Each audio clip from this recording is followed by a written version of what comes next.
Hello everyone, আসসালামু আলাইকুম। Welcome to my channel Faria boutique house. তো কী অবস্থা সবাই কেমন আছেন? আশা করি সবাই অনেক ভালো আছেন।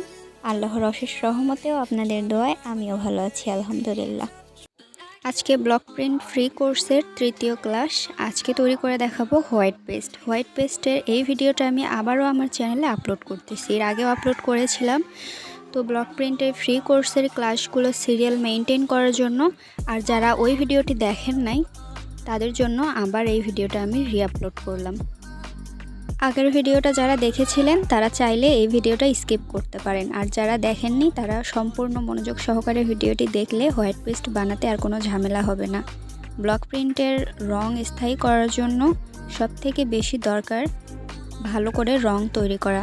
তাই হোয়াইট পেস্ট আপনারা খুব ভালো করে তৈরি করা শিখুন। বাজার থেকে কেনা হোয়াইট পেস্টে কস্টিং একটু বেশি পড়ে। এটা যদি আপনারা বাড়িতেই বানিয়ে নেন তবে কস্টিং কম পড়বে। তো আমি এখানে অল্প পরিমাণে বানিয়ে দেখাচ্ছি। আপনারা চাইলে এর পরিমাণগুলো একটু বাড়িয়ে দিলে অনেকগুলো হোয়াইট পেস্ট তৈরি করতে পারবেন। So let's get start our today's video. তো এর জন্য আমাদের লাগছে টিটি পাউডার, এনকে, বাইন্ডার, অ্যাপিটন আর অক্সেল, আর লাগবে সামান্য পরিমাণে ফ্রেশ পানি। তো আমি এখানে টিটি পাউডার নিয়ে নিচ্ছি। টিটি পাউডারের প্যাকেটটা খুলে এখান থেকে আমি নিয়ে নেব 3 চামচ পরিমাণে টিটি পাউডার। টিটি পাউডারটা অনেক সময় দেখবেন একটু দলা পেকে থাকে, তো আপনারা চামচের সাহায্যে খুব ভালোভাবে এটাকে নেড়ে নিলে গুঁড়ো হয়ে যাবে, অথবা আপনারা চাইলে একটা ছাঁকনির সাহায্যে চেলে নিতে পারবেন, কোনো সমস্যা নেই। তো আমি এখানে চামচের সাহায্যে এটাকে চেলে নিলাম। তো এবার আমরা একটা বাটিতে নিয়ে নেব ফ্রেশ পানি। এখানে আমি 4 চামচ পানি নিচ্ছি।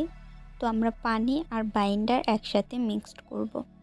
তো আমি 4 চামচ পানি নিয়ে নিলাম, আর এর মধ্যে দিয়ে দিব 5 চামচ বাইন্ডার। এই পানি আর বাইন্ডারটাকে খুব ভালো করে মিক্সড করে আমরা টিটি পাউডারের মধ্যে ঢেলে দিব।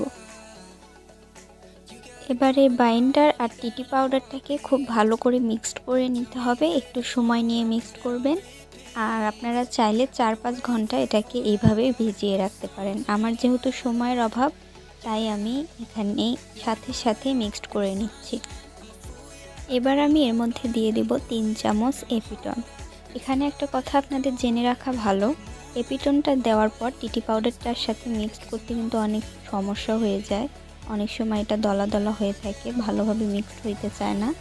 সেই সময় আপনারা ব্রাশ ইউজ করবেন, অথবা আপনারা একটা কাজ করে নিতে পারেন, এনকে আর এপিটনটাকে একটু মিক্সড করে নিয়ে টিটি পাউডারের মধ্যে ঢেলে দিতে পারেন। তো আমি এখানে সেটা করিনি, আমি এখানে ব্রাশ দিয়ে তারপর টিটি পাউডারটা আর এপিটনটাকে ভালো করে মিক্সড করে নিয়েছি।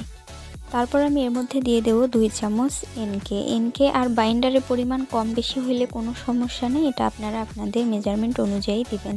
তারপর আমি এখানে দিয়ে দিলাম 1 চামচ অক্সেলটা অপশনাল, দিতেও পারেন নাও দিতে পারেন। এটা দিলে রঙের উজ্জ্বলতা একটু বাড়বে, জাস্ট এইটাই। সিসিএল আর অক্সেল মূলত রঙের উজ্জ্বলতা বাড়াতে সাহায্য করে। তারপর আমি সবগুলো উপকরণ খুব ভালো করে মিক্সড করে নিচ্ছি। তো আমি এখানে দেখতে পারলাম যে আমার মিশ্রণটা একটু ঘন হয়ে গেছে, তাই আমি আর 1 চামচ বাইন্ডার দিয়ে নিলাম। বাইন্ডারটা মূলত মিশ্রণটাকে একটু পাতলা করে দেবে, তার জন্য এটা নিয়েছি। তো আমার হোয়াইট পেস্ট একদম রেডি টু ইউজ। তো আপনারা দেখতেই পাচ্ছেন কত সুন্দর একটা পেস্ট তৈরি হয়ে গেল। তো আপনারাও বাড়িতে বসেই এই হোয়াইট পেস্টটাকে তৈরি করে নিতে পারেন। তো আজকের ভিডিওটা কেমন লাগলো আমাকে কমেন্ট করে জানাবেন। ভালো লাগলে লাইক, কমেন্ট, শেয়ার অবশ্যই করবেন, আর চ্যানেলটা সাবস্ক্রাইব করতে একদমই ভুলবেন না। তো ব্লক প্রিন্ট সম্পর্কিত আরও অনেক ধরনের ভিডিও পেতে আমার চ্যানেলটাকে সাবস্ক্রাইব করে আমার পাশেই থাকবেন।